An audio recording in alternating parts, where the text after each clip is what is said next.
சூத்திரம் பழகு. நாங்க ஒரு பொண்ணை கொடுத்தோம். இந்த ஆத்து மீனை துண்ணுவாங்கன்னு சொல்லிதான் ஒரு பொண்ணை கொடுத்தோம், ஒரு பொண்ணை எடுத்தோம். இப்போ அவங்க பொண்ணு கொடுத்த இடத்துல மீன் கேட்கறாங்க, மீன் கொடுக்க வசதி இல்லை. இப்போ அந்த பொண்ணு வீட்டுக்கு வந்து போகுது. என்ன அவங்க அம்மா முன்னெல்லாம் மீன் கொடுத்தாங்க, இப்போ மீன் இல்லையா? நாங்கள் ஆத்துல வருமானம் நான் சொன்னா நம்ப மாட்டாங்க.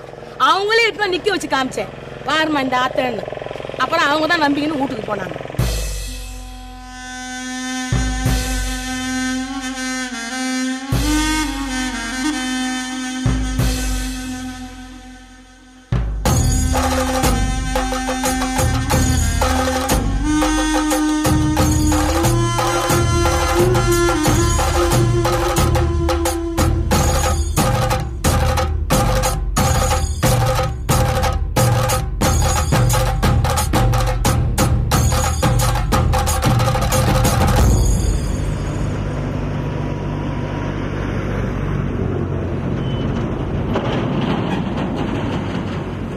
வடசென்னை பகுதியில் தொடர்ந்து புதுசாக அனல் மின் நிலையங்கள் தொடங்கப்பட்டுட்டே இருக்கு.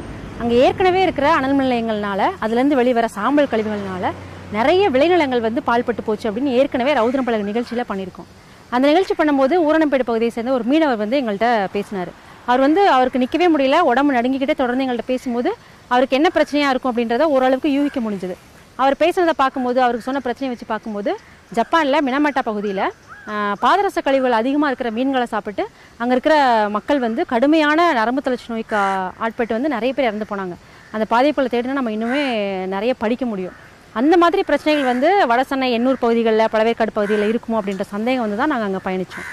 ஏன்னா எண்ணூர் பகுதிகளில் இருக்கிற அனல் நிலையங்களை அதுலேருந்து வெளிவர ஃப்ளை ஆஷ் அப்படின்ற சாம்பல் கழிவுகளில் நிறைய மெர்க்குரி கழிவுகள் இருக்குது அப்படின்றத தொடர்ந்து ஆய்வுகள் வந்து உறுதி பண்ணிகிட்டே வருது.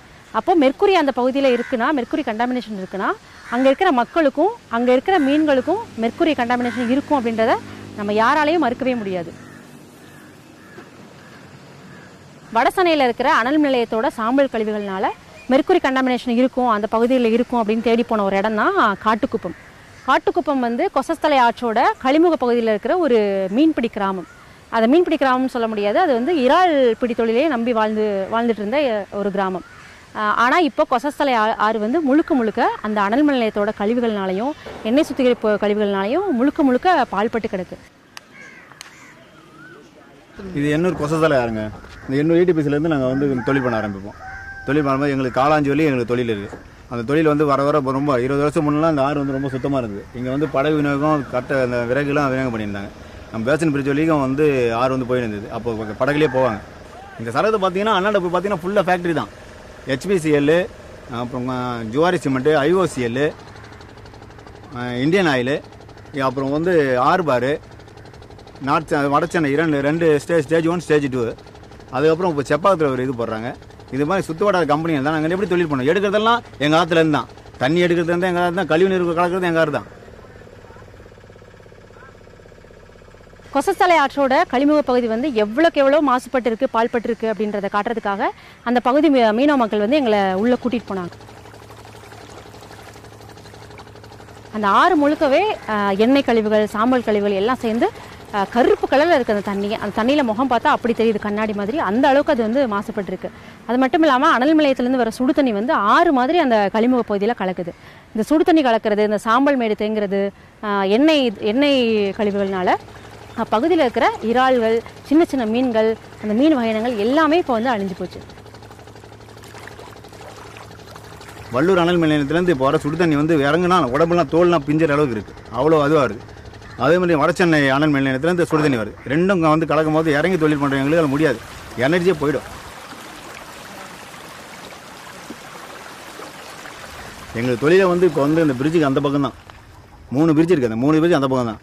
அதுக்கு முன்னே ஒரு 10 வருஷத்துக்கு முன்னெல்லாம் இந்த பக்கம்லாம் எங்களுக்கு நல்லா கணிசமான இறா கிடச்சிது. கணிசம் ரொம்ப போனால் 400 ரூபாய் 500 ரூபாய்க்கு கிடச்சிடும். இங்கேயே கட்டி வந்துடுவாங்க. எங்களுக்கு செலவு மிச்சம். இந்த பக்கம் கட்டணும். அங்கே போனால் எங்களுக்கு 500-600 ரூபா செலவு பண்ணி போகணும். இத்தனை 1000 குடும்பங்கள் இங்கே பிழைக்குது. நான் எங்கள் கிராமத்தை தவிர எங்கள் கிராமத்தில் ஒரு 400 பேர் பிழைக்கிறாங்கன்னா, 400 குடும்பம் பிழைக்குதுன்னா, மற்ற கிராமத்தில் சேர்ந்தாலும் இங்கே ஒரு 3000 குடும்பம் கிட்ட பிழைச்சின்னு. 3000 குடும்பத்துக்கு என்ன கதி? என்ன கதி ஆக முடியும்? ஆற்றுல மீனெல்லாம் செத்து போச்சுன்னு எல்லாமே ஃபோட்டோ எடுத்து கேமரா எடுத்து போய் கொடுத்தா அவன் சூட்கேஸ் வாங்க போகிறான். நீ எடுத்து போய் வந்து கொடுக்குறான்னு கேட்குறான். வெளியே வந்தோன்னே பேட்டி குத்தி இது வரைக்கும் இத்தனை பேட்டி குத்தினா புரோஜனம் ஒரு புரோஜனமே கிடையாது. இவ்வளவு கம்பெனி இருக்குது, இவ்வளவு கம்பெனி இருந்து ஒரு வேலை கிடைச்சிட்டா ஒரு வேலை வாய்ப்பு கூட கிடைக்கல. பச்சை பசங்க எவ்வளவு பேர் இருக்கிறானுங்க, ஒரு ஆள் கூட வேலை கிடைக்கல. இப்போ நாங்கள் பாருங்க 6000 சம்பளத்துக்கு போகிறோம், குடும்பம் எப்படி ஓட்ட முடியும்? இந்த மாதிரி இந்த இதில் ஓட்ட முடியுமா? 6000 வச்சு என்ன பண்ண முடியும்? இந்த கழிவு நீர் ஒன்று, அடுத்தது இந்த வடச்சென்னை சாம்பல் தண்ணி விழுந்து இந்த காவாவில் வந்து நாங்கள் வலை கட்டுவோம். வலை கட்டி தான் வந்து நைட்டு போவோம். ஒரு நாளைக்கு எங்களுக்கு பாடு, ஒரு நாளைக்கு மோத்தாரத்துக்கு போவோம் பாடு. அந்த டைமுக்கு அந்த இடத்துலேயே வந்து சாம்பல் தண்ணி விழுந்து இவ்வளோ ஆழம் இருக்கிறது இப்போ இவ்வளோ தனியாக இது தரையாகிப்போச்சு சாம்பல் தண்ணி விழுந்து. அதையும் வந்து நாங்கள் கலெக்டரையும் பார்த்தோம், எல்லாரையும் பார்த்து சொல்கிறோம். ஆனால் இன்னும் ஒரு ரெஸ்பான்ஸே இல்லை. ஜிஹெச்சிலேருந்து ஸ்டாண்ட்லேருந்து எல்லா தண்ணியும் கழிவு நீரும் இந்த ஆற்றுல தான் வருது. வளர்ச்சி இல்லை, வளர்ச்சி இல்லை. அந்த மீனை வந்து சாப்பிட்றதுக்கு அச்சப்படுறாங்க, கிடைக்க மாட்டுது. 1-2 கிடைச்சாலும் அதை வாங்கி சாப்பிட்றதுக்கு அச்சப்படுறாங்க. இன்னமும் இந்த கொசஸ்தலை ஆற்றோட கழிமுக பகுதியில் அங்கே இருக்கிற மீனவர்கள் வந்து இறால் பிடிக்கிறதுக்காக போகிறாங்க. ஆனால் அவங்களுக்கு வந்து நிறைய உடல்நல பிரச்சனை வரதை வந்து அவங்க குறிப்பிட்டு சொல்லிகிட்டே இருக்காங்க. தோல் அரிப்பு, அப்புறம் அந்த சுடு தண்ணி வரதுனால தோல் உரிகிறது, இந்த மாதிரி சுவாச கோளாறு, அந்த மாதிரி நிறைய பிரச்சனைகள் வரதை வந்து சொல்லிகிட்டே இருக்காங்க. அங்கே இருக்கிற குழந்தைங்களும் வந்து அந்த ஸ்மெல்னாலையும் அந்த தண்ணினாலையும் வந்து பாதிக்கப்படுறது அந்த மக்கள் சொல்கிறாங்க. அந்த செலவுக்கு கூட எங்களால் வந்து அந்த செலவில் கூட எங்களால் ஈடுகட்ட முடியல அப்படின்றது அவங்களோட முக்கியமான வருத்தமாக இருந்துச்சு. 20 வருஷத்துக்கு முன்னே நாங்கள் பழச்சின்னு கிடந்தோமா, இப்போ பச்சை பொடி எதுவுமே கிடையாது, வெறும் நாற்று தண்ணி விட்டாச்சு. நாங்கள் இப்போ வந்து 20 கிலோமீட்டர் தான் அங்கே பொழிக்கிறது. இப்போ அதுக்கு மீறி போகணுன்னா, அளவுக்கு மீறி போகணுன்னு சொன்னால் நாங்கள் போக முடியலம்மா. மீறி போனாலும் காட்டுப்புள்ளிக்காரங்க எங்களை துரத்தி விட்றாங்க. புள்ளையும் கூட்டணும் பசியும் பட்டுமே சாப்பிட்றோம். நாங்கள் 10 பைசா பொழைப்பு இல்லைம்மா நாங்கள் எங்கள் வீட்டில். நாங்கள் எப்படிமா சாப்பிட்றது? நாங்கள் வீட்டில் அப்படியே அனாம நிற்கிறோம். இப்போ வெறும் கம்பெனியாக கட்டி வச்சுன்றாங்க. எங்கள் பிள்ளைங்களுக்கு ஒரு வேலை பற்றி கூட்டா நல்லா இருக்குமா. நாங்கள் அதுக்கு தான்மா நாங்கள் பாடுறோம். என் பிள்ளைங்களை பற்றி நாங்கள் பசியும் பட்டுமே நாங்கள் உருண்டு நானே போய் நடுவு சுற்றிட்டு வரோம்மா. மீன் வியாபாரம் பண்ணிட்டு வரோம்மா. தலையில் தூக்கி போய் எந்தெந்த ஒரே சுற்றுறோம்மா. சுற்றியும் 10 பைசா வருமானம் இல்லை. நான் பாட்டு நொந்து போய் வீட்டுக்கு வரோம்மா. இந்த ஆற்றுல வருமானம் தான் எங்களுக்கு இருக்காதுமா. ஆற்றுல வருமானம் இல்லாதனால என் மக்கள்லாம் மொத்தமாக சாவரமே ஆகுதுமா. நாங்கள் எல்லாமே இதை நம்பி தான் பிழைக்கிறோம். இந்த கம்பெனிலேருந்து இந்த கழிவு தண்ணிலாம் விடவோ மீன் நண்டு செத்து போகிறதுனால எதுலேயும் போக முடியல. இதுலையாச்சும் நாங்கள் எப்படியாச்சும் 10 ரூபா சம்பாதிச்சு இன்றைக்கி போனால் எங்களுக்கு சாப்பாடு நிரந்தரமாக போய்க்கிறோம். இந்த 20 வருஷம் முன்னாடி இப்போ எங்களுக்கு போனால் கூட சாப்பாட்டுக்கு வழி கிடையாது. அங்கே ஒரு இடத்துக்காக கான்ட்ராக்ட் வேலைக்கு ஓடுத்துங்க. எங்கே ஒன்றாலும் எந்த வேலை கிடைச்சாலும் எங்களுக்கு பொழுது ஓட்ட முடியும். இப்போ விற்கிற விலைவாசி எப்படி? 20 வருஷத்துக்கு முன்னாடி வரைக்கும் இந்த ஆற்றை நம்பி பொழைச்சிட்டு இருந்த மக்கள் வந்து இன்னைக்கு வேலைக்காக எங்கெங்கேயோ போக வேண்டியதாக இருக்குது. இறால் பிடிக்கிறது, மீன் நண்டு பிடிக்கிறது, இந்த மாதிரி சின்ன சின்ன பொழப்பை நம்பியே வாழ்வாதாரத்தை ஓட்டிகிட்டு இருந்த மக்கள் வந்து இன்றைக்கி வந்து சுத்தமாக வருமானம் இல்லாமல் வீட்டுக்குள்ளேயே முடங்கி கிடக்கிறாங்க. இதுக்காக எத்தனையோ போராட்டங்கள் பண்ணி எத்தனையோ மனுக்கள் கொடுத்தும் எந்த ஒரு நடவடிக்கையும் எடுக்கப்படலை அப்படின்றது அவங்களோட பெரிய வருத்தமாக இருக்குது. அதை தான் திரும்ப திரும்ப எங்கள்கிட்ட சொல்லிகிட்டே இருந்தாங்க.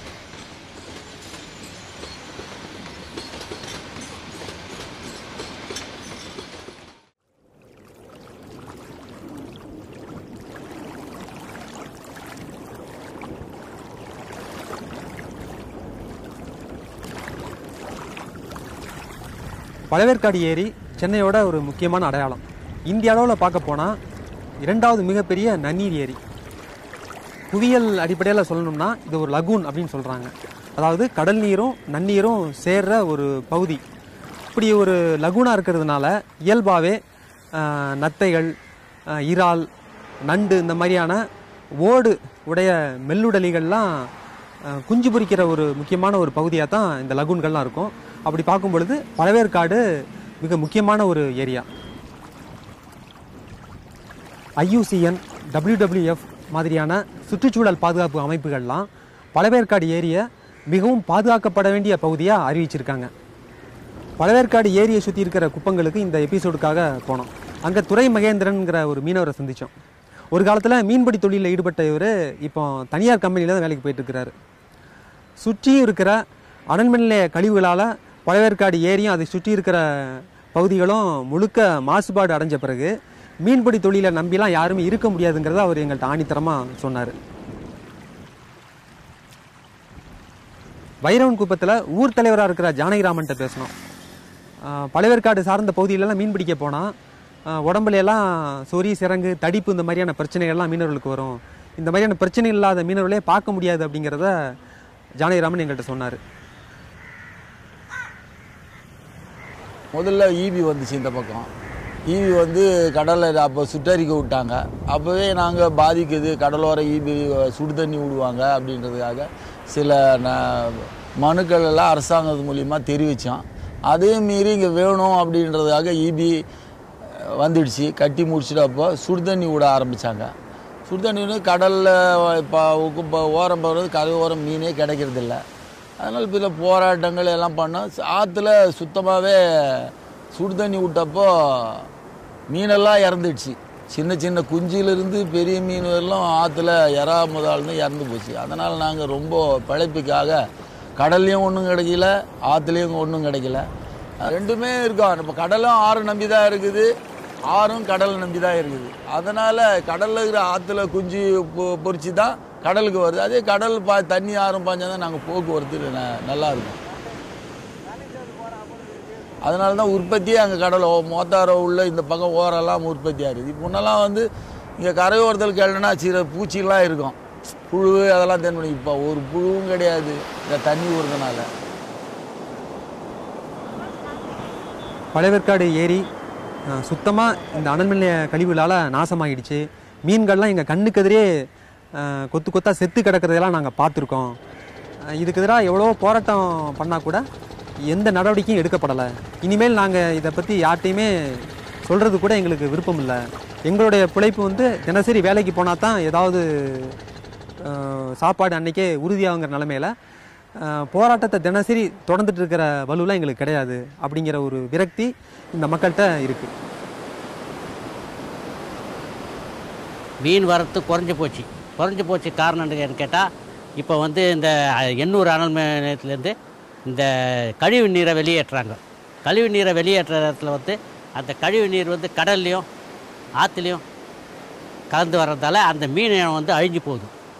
மீன் இனம் அழிஞ்சு போய் மீன் வந்து குறைவான ஒரு இதாகி போச்சு. இப்போ நாங்கள் அந்த குறைவான காலத்தில் மீனுக்கு போனால் கூட மீன் சரியாக கிடைக்க மாட்டேங்குது. 6-7 வருஷத்துக்கு முன்னே கூட நாங்கள் போய் போராட்டம் பண்ணோம். எல்லா ஊர்லேயும் படகு எடுத்துன்னு போய் மணலுங்களை எடுத்துன்னு போய் மணல் மூட்டையெல்லாம் அந்த இதை காவாயில் போட்டு இதெல்லாம் பண்ணோம். அப்போ கூட ஒன்றும் இது பண்ணோம். அந்த நேரத்தில் சரி விட மாட்டேன்னு சொல்கிறாங்க. அதோட சரி வரட்டா இருக்குது. நாம் அன்னாடமாக போய் போராடின்னு இருக்க முடியும். டெய்லி நம்ம தொழிலை விட்டு நம்ம சாப்பாட்டு விட்டு டெய்லியாக போய் போராடின்னு இருக்க முடியும். ஏதோ ஒரு 6 மாதத்துக்கு ஒரு தான் போராட முடியும், ஒரு ஜனத்துங்களை கூட்ட முடியும். டெய்லி போனாடா அவன் என்ன பண்ணுவான், பசியும் பட்டுமா வீட்டில் உட்காந்து டெய்லி வந்து போராட முடியும். என்ன இதுதான் காலகட்டம். என்ன கவர்மெண்ட் என்ன இருக்குது, அவன் எப்படியே கோட்டை ஒரு நாளைக்கு வந்து கத்த போகிறான், கத்திட்டு போகிறான். அப்போ சமாதானம் சொன்னால் அவன் போயிட போகிறான்றதில் தான் இப்போ கவர்மெண்ட்டு நடந்துருக்குது. அதிகாரிகளும் அப்படி தான் இருக்கிறாங்க. எல்லாமே மாறி போச்சுங்க. இயற்கையே மாறி போச்சு. அந்த தண்ணி வர்றதால கடல்லையோ ஆற்றுலையோ வந்து அந்த நீரினுடைய இதே மாறி போச்சு. மீனும் வளர்கிறதுக்கு சான்ஸ் இல்லாத போயிடுச்சு. மீறி அதிகமாக மீனும் செத்து போயிடுது. அந்த ஆற்றுல நிற்குது. ஒரு நேரம் பார்த்தா செத்து மிதக்கும் மீனுங்க. என்ன ஏன்னா இது வந்து அதனுடைய கலவை பொருள், அந்த விஷ இது வந்து அதுங்க மீனுங்களுக்கு வந்து அந்த தண்ணிக்கு ஒத்து வரல. பழையவேற்காடு ஏரியுடைய சுற்றுச்சூழல் சமநிலையை கெடுக்கிற மாதிரி 2 விஷயங்கள் நடந்திருக்குன்னு சொல்லலாம். ஒன்று, பல வருஷங்களுக்கு முன்னால் ஸ்ரீஹரிகோட்டாவில் ஏற்படுத்தப்பட்ட விண்வெளி ஆராய்ச்சி மையம் அதை நிறுவுவதற்காக அந்த பகுதியில் ஏற்கனவே குடியிருந்த 2 மீனவர் கிராமங்கள் அப்படியே காலி பண்ணி ஏறத்தாழ 5000 குடும்பங்களை பழையவேற்காடு ஏரியை சுற்றி குடியமர்த்தினாங்க. இதனால் இந்த மீனவர்களுடைய வாழ்க்கை, தொழில் எல்லாமே கடுமையாக பாதிக்கப்பட்டுச்சு. 2வது அடியாக எண்ணூர் வடசென்னை அனல் மின் நிலையங்கள், அதை சுற்றி இருக்கிற பெட்ரோ கெமிக்கல் கம்பெனிகள், பாலங்கள், எல்லாத்துக்கும் மேலே எண்ணூர் துறைமுகம், இந்த மாதிரியான கட்டுமான பணிகளையும் சொல்லலாம். இதன் மூலமாக ஏற்பட்ட கழிவுகளும் இன்னை வரைக்கும் பழையவேற்காடு ஏரிக்கு ஒரு பெரிய பாதிப்பாக தான் தொடர்ந்துட்டுருக்கு. பழையவேற்காடு ஏரியில் ஷெல் மைனிங் அப்படிங்கிற அந்த மில்லுடலிகளுடைய ஓடுகளையெல்லாம் சேகரிக்கிற தொழில் வந்து தடை செய்யப்பட்டதாக இருக்குது. மீனவர்கள்லாம் இந்த மாதிரியான ஓடுகளையெல்லாம் தேடி பிடிக்க ஆரம்பித்தாங்கன்னா காலப்போக்கில் உயிரோடு இருக்கிற மில்லுடலிலும் பிடிக்க ஆரம்பிப்பாங்க. இதனால் கடலில் வாழ்கிற மீன்களுக்கு உணவு கிடைக்காது அப்படிங்கிற அடிப்படையில் தான் இந்த ஷெல் மைனிங் தடை செய்யப்பட்டிருக்கு. இந்த அளவுக்கு மீனவர்களுக்கு அழுத்தம் கொடுக்குற அரசாங்கம் வடசென்னை எண்ணூர் அனல் மின் நிலைய கழிவுகளால் பழையவேற்காடு ஏரி வருஷ கணக்கில் சீரழிஞ்சிட்டே இருக்கிறதுக்கு தடை விதிக்க ஏன் இன்னும் ஒரு உருப்படியான முயற்சியை எடுக்கலை அப்படிங்கிற கேள்வியும் நம்மளுக்கு வரத்தான் செய்யுது.